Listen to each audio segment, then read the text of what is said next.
Hello everyone. हम लोग आज फ्रेंच रेवोल्यूशन पढ़ेंगे। आज हम लोग इस सेक्शन में चार चीज़ों के बारे में जानेंगे। French society during 18th century, people struggle to survive, birth and growth of middle class and outbreak of revolution. इन सारी चीज़ों के बारे में हम लोग इस सेक्शन में जानेंगे। हम लोग शुरुआत करते हैं French society during late 18th century से। इसमें भी हम लोग सबसे पहले बात करते हैं किंग की। फ्रांस के किंग का नाम लुइस 16 था, जो कि बॉर्बन फैमिली से बिलोंग करते थे। इन ईयर 1774 उन्हें राजा बनाया गया था और at the time of coronation he was of 20 years old. और उनकी शादी जो थी वो ऑस्ट्रिया के प्रिंसेस मैरी एंटोनेटे से हुई थी। लुइस 16 के राजा बनने के बाद उन्होंने ब्रिटेन के साथ बहुत से युद्ध लड़े और अमेरिका की 13 कॉलोनीज़ को ब्रिटेन के चंगुल से आज़ाद करवाया। और इस दौरान जो भी ये वॉर लड़ रहे थे ब्रिटेन से, उससे उनका जो ट्रेजरी था यानी कि उनका जो खजाना जो था वो काफ़ी हद तक खाली हो चुका था और उन पे लगभग 2 बिलियन लिवर्स का डेप्थ हो चुका था, जो कि उन्हें अपने लैंडर्स को पे करना था। ये बात थी राजा की। अब हम लोग फ्रेंच सोसाइटी के बारे में बात करेंगे। ड्यूरिंग 18th सेंचुरी फ्रांस की जो सोसाइटी थी वो 3 पार्ट में डिवाइडेड थी। First state, second state, third state. First state में आपको चर्च के क्लर्जीज रहते थे। सेकंड स्टेट में एरिस्टोक्रेट्स यानी कि राजा के द्वारा जिन्हें रैंक मिलता था वो रहते थे। और थर्ड स्टेट में पीजेंट्स और कॉमनर्स रहते थे। इसके बाद हम लोग बात करेंगे पॉपुलेशन की। तो हम लोग देखेंगे कि लगभग जो टोटल पॉपुलेशन थी फ्रांस की, उसमें 90% जो था वो पीजेंट्स का था। और साथ ही साथ उन 90% में कुछ ही पीजेंट्स के पास अपने खुद की ज़मीनें थी। बाकी सब जो थे वो लैंडलेस थे। उन्हें अपने लॉर्ड की ज़मीनों पे काम करना पड़ता था। लॉर्ड जो उन्हें कहते थे वो उन्हें करना पड़ता था। इस टाइप की दिक्कतों का सामना उन्हें फ्रांस में करना पड़ रहा था। इन सब दिक्कतों के साथ ही साथ सिर्फ और सिर्फ थर्ड स्टेट जो था वही सिर्फ टैक्स पे करता था। जो भी फाइनेंशियल एक्टिविटी होती थी स्टेट के द्वारा, उन सब का जो जो भी फाइनेंस की नीड होती थी उन सबको फुलफिल कौन करता था? सिर्फ और सिर्फ third state. Only third state के मेंबर जो थे वो आपको टैक्स पे करते थे।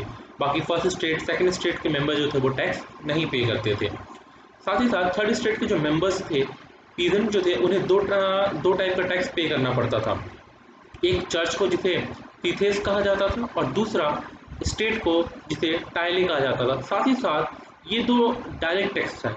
इनके अलावा भी पीजेंट्स को बहुत से डिफरेंट टाइप्स के इनडायरेक्ट टैक्स उन्हें पे करना पड़ता था। ये हमने जाना किस तरीके से फ्रांस की सोसाइटी 18th सेंचुरी में किस टाइप से फ्रांस की सोसाइटी थी। अब हम लोग नेक्स्ट सेक्शन की बात करेंगे, पीपल स्ट्रगल टू सर्वाइव। देखिए, इस दौरान जो लोगों का जो जीवन था वो बहुत ज़्यादा कठिनाइयों से भरा हुआ था फ्रांस में, क्योंकि राजा का खजाना खाली हो चुका था और साथ ही साथ राजा जो था वो उनसे टैक्स बहुत ज़्यादा अमाउंट में ले रहा था, जिससे बहुत ज़्यादा दिक्कतों का सामना लोगों को करना पड़ रहा था। साथ ही साथ जो फ्रांस की जो पॉपुलेशन थी वो धीरे धीरे ग्रो कर रही थी, जिसकी वजह से जो मार्केट में डिमांड थी वो भी धीरे धीरे बढ़ती जा रही थी। लेकिन उस डिमांड को फुलफिल नहीं किया जा रहा था, जिससे लोग की जो बेसिक नीड की चीज़ें वो उन्हें नहीं मिल पा रही थी, जिसकी वजह से सब्सिस्टेंस क्राइसिस जैसी स्थिति वहाँ पर बन गई थी। अब हम लोग बात करेंगे सब्सिस्टेंस क्राइसिस होता क्या है। तो सब्सिस्टेंस क्राइसिस जो है वो आपका एक ऐसा सिचुएशन है जिस दौरान लोगों की जो लिवलीहुड है वो इंडेंजर्ड हो जाती है, यानी कि वो खतरे में चली जाती है। लोग अपना जीवन जीने के लिए जो उनमें बेसिक नीड्स होती है वो उन्हें फुलफिल नहीं कर पाते हैं। इसी दौरान लोगों के जो मन में था अपने राजा के प्रति बहुत ज़्यादा गुस्सा धीरे धीरे बढ़ते जा रहा था। इस गुस्से की देने की एक नई क्लास का जन्म हुआ जिसका नाम था मिडिल क्लास। इसमें हम लोग बात करेंगे कि हम मिडिल क्लास होते कौन है, इनका जन्म कैसे हुआ, इस सेक्शन में कौन कौन से लोग आते हैं। तो हम लोग अपने तीसरे सेक्शन की तरफ हैं, birth and growth of middle class की तरफ। इसमें हम लोग जानेंगे कि ये मिडिल क्लास कौन थे। 18th सेंचुरी में आपको एक नया सोशल ग्रुप इमर्ज हुआ जिसका नाम था मिडिल क्लास। मिडिल क्लास के जो लोग होते थे, जो मिडिल क्लास के मेंबर थे, वो न तो गरीब थे और न ही अमीर थे। वो आपको नोबल से नीचे और पीजेंट से ऊपर यानी कि बीच में थे ये लोग। मिडिल क्लास सेक्शन ने अपनी जो वेल्थ थी वो ट्रेडिंग के माध्यम से अर्जित की थी, यानी कि उनको जो भी पैसे मिले थे वो पैसे उन्होंने ट्रेडिंग के थ्रू कमाए थे। यानी कि जो मेन मेंबर्स थे, यानी कि ज़्यादातर जो मेंबर्स थे आपको मिडिल क्लास के, वो सब मर्चेंट्स थे। और केवल ऐसा नहीं था कि सिर्फ और सिर्फ मिडिल क्लास में से मर्चेंट ही थे, साथ ही साथ इसमें डिफरेंट डिफरेंट टाइप्स के प्रोफेशंस के भी लोग मौजूद थे, जैसे कि लॉयर्स थे, आपके टीचर्स थे, एडमिनिस्ट्रेटिव ऑफिसर्स थे, इस टाइप के और भी बहुत से रिस्पेक्टेड प्रोफेशंस के लोग जो थे इस मिडिल क्लास के पार्ट थे। और साथ ही साथ मिडिल क्लास के जो लोग थे वो अपोज करते थे स्पेशल राइट्स को जो कि बाय बर्थ किसी को मिलता है। उनका ये मानना था कि सोसाइटी जो हो वो सभी के लिए स्वतंत्र हो, यानी कि सभी लोग जो हो फ्री हो, सबके पास अपनी खुद की फ्रीडम हो, सभी के सभी लॉ के सामने इक्वल हो और साथ ही साथ सबको इक्वल अपॉर्चुनिटी का अधिकार मिले, यानी कि किसी बाय बर्थ जो है किसी को स्पेशल प्रिविलेज ना मिले, सबको अपने मेरिट के बेसिस पे अपॉर्चुनिटी गेन करने का मौका मिले। पूरा पूरा जो फ्रेंच रेवोल्यूशन हुआ उसमें मिडिल क्लास का बहुत ही ज़्यादा इम्पोर्टेंट योगदान है। चलिए हम लोग अब अपने नेक्स्ट सेक्शन की बात करते हैं जो कि हमारा सबसे इम्पोर्टेंट सेक्शन है, आउटब्रेक ऑफ रेवोल्यूशन, यानी कि रेवोल्यूशन की शुरुआत। यहाँ पर हम लोग बात करें किस तरीके से रेवोल्यूशन की जो है फ्रांस में शुरुआत हुई। तो जो आपने देखा कि फ्रांस का जो ट्रेजरी थी, यानी फ्रांस का जो खजाना था वो धीरे धीरे खाली हो चुका था, साथ ही साथ फ्रांस के ऊपर 2 बिलियन लीवर्स का जो था कर्जा भी था, जिस चीज़ को लेकर लुई 16 जो था वो टैक्स को इंक्रीज करना चाहता था। इस चीज़ को लेकर उसने 5 मई 1789 को क्या किया, एक असेंबली बुलाई, सभी के सभी स्टेट के जो लीडर्स थे उनको बुलाया ताकि उनसे ये बात किया जा सके कि हमें अपने जो टैक्स है उसको इंक्रीज करना चाहिए या नहीं। ठीक, इसके बाद क्या हुआ कि फर्स्ट सेक्शन और सेकेंड स्टेट के जो मेंबर्स थे वो अपने 300 रिप्रेजेंटेटिव लेके आ गए, और थर्ड सेक्शन के जो मेंबर्स थे वो अपने 600 रिप्रेजेंटेटिव के साथ वहाँ पर आए। तो जो असेंबली हॉल था वर्सेलिस का, उसमें आगे के जो 2 रो थे उसमें फर्स्ट स्टेट के और सेकंड स्टेट के लोग बैठे हुए थे, और लास्ट रो जो था उसमें आपको थर्ड स्टेट के मेंबर्स जो थे वो बैठे हुए थे। थर्ड स्टेट के सारे के सारे पीजेंट्स नहीं आए थे, जो वहाँ के पढ़े लिखे एजुकेटेड मेंबर्स थे वही सिर्फ और सिर्फ रिप्रेजेंटेटिव के तौर पर वहाँ पर आए थे।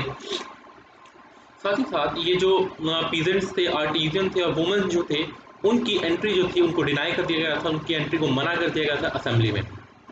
इससे ये जो पीजेंट जो थे उन्हें बहुत ज़्यादा गुस्सा आ रहा था राजा के प्रति, वो बहुत ज़्यादा एंग्री थे। तो लुई 16 जो थे वो चाहते थे कि टैक्स इंक्रीज किया जाए, और उस इंक्रीज करने के लिए उन्होंने वोटिंग करने को लोगों को कहा। तो वोटिंग का क्या सिस्टम था कि पहले के टाइम में जो वोटिंग होती थी वो होती थी कि हर सेक्शन का मेंबर जो है एक वोट करेगा, यानी कि टोटल 3 सेक्शन है, 3 सेक्शन के तीनों मेंबर एक एक वोट करेंगे, उसके अकॉर्डिंग जो था वो चीज़ को चुना जाता था।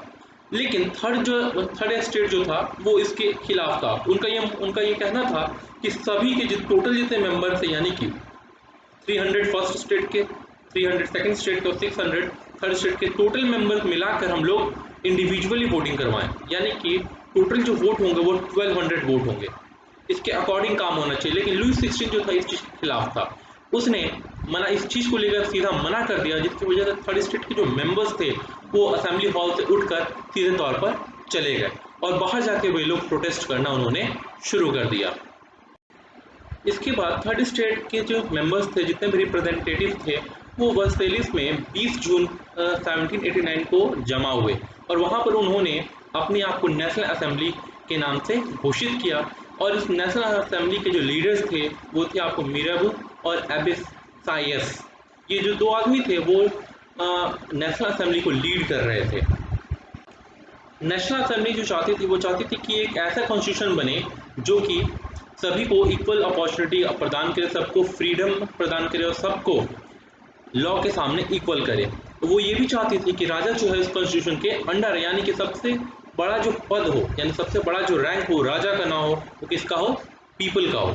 इस चीज़ को लेकर नेशनल असेंबली जो थी वो कॉन्स्टिट्यूशन को ड्राफ्ट करने में लग गई। लेकिन उसी दौरान जो समय था, उस समय क्या हुआ कि फ्रांस में हार्वेस्ट का टाइम चल रहा था, लेकिन हार्वेस्ट जो थी वो अच्छी नहीं हुई, जिसकी वजह से ब्रेड का जो प्राइसेस था वो इंक्रीज कर गया, और जिसकी वजह से थर्ड स्टेट के जो लोग पहले ही बहुत ज़्यादा दिक्कत में रह रहे थे वो पूरी तरीके से एज पे चले गए थे, यानी कि पूरी तरह चाकू की नोक पे जा चुके थे। इस चीज़ को लेकर 14 जुलाई 1789 को क्या हुआ कि एक क्राउड जमा हुई जो कि राजा से बहुत ज़्यादा परेशान थी, और साथ ही साथ किसी ने वहाँ पर रूमर फैला दिया था कि राजा जो है वो अपने ट्रूथ के साथ आ रहा है और लोगों को क्या करेगा, मरवा देगा। इस चीज़ को लेकर लोगों के अंदर डर घुस गया और साथ ही साथ लोगों के अंदर गुस्सा जो था वो बाहर निकला और उन्होंने मिलकर बस्टिल का जो किला था उसको तोड़ दिया और उसके अंदर जितने भी प्रिजनर्स थे उनको वहाँ से उन्होंने आज़ाद करवा लिया। इसके साथ ही साथ क्या हुआ कि गांव की तरफ भी रूमर बढ़ने लगा कि कोई राजा जो है वो चाहता है कि उनकी जो फसलें हैं उन्हें वो नष्ट कर दे ताकि लोग जो हैं और ज़्यादा भूख से मरे। इस चीज़ को लेकर जितने भी पीजेंट्स थे वो बहुत ज़्यादा डर गया और उनके अंदर बहुत ज़्यादा गुस्सा समा गया। उस चीज़ को लेकर उन्होंने क्या अपना खुद का रेवोल्यूशन शुरू कर दिया। वो लोग वहाँ पर रिवॉल्ट कर गए, यानी कि वो राजा के खिलाफ उन्होंने विद्रोह शुरू कर दिया। उन्होंने जितने भी लॉर्ड्स थे उनके घरों में जा जाकर उनके जो अनाज थे जो उन्होंने पीजेंट्स से लिए थे उन सभी को उन्होंने लूटना शुरू कर दिया और साथ ही साथ जितने भी नोबल्स थे उनके घरों को जलाना शुरू कर दिया। एट लास्ट में इन सभी चीज़ों को देखते हुए लुई 16 जो था वो डर गया और उसने फाइनली नेशनल असेंबली को मंजूरी दे दी और कहा कि मैं कॉन्स्टिट्यूशन के अंडर आने को तैयार हूँ। तो at last on August 4 1789 national assembly ने एक डिग्री पास की, एक रूल पास किया जिसने फ्यूडल सिस्टम जो था उसको डिस्ट्रॉय कर दिया। जितने भी टैक्स पे करने थे उन सभी को हटा दिए और जो भी टैक्स यानी कि पीजेंट के जो मेंबर थे जिन्हें क्लर्गी को और साथ ही साथ स्टेट को जो टैक्स पे करना होता था उन्हें हटा दिया। जितने भी स्पेशल प्रिविलेज नोबल्स को मिले हुए थे उन सभी को उन्होंने छीन लिया। और इसी के साथ यहाँ से आपकी बेसिकली यहीं से शुरुआत हुई थी फ्रेंच रेवोल्यूशन की। ये छोटा सा पार्ट है फ्रेंच रेवोल्यूशन का जिसको हम लोग नेक्स्ट सेक्शन में जानेंगे कि इसके बाद क्या हुआ।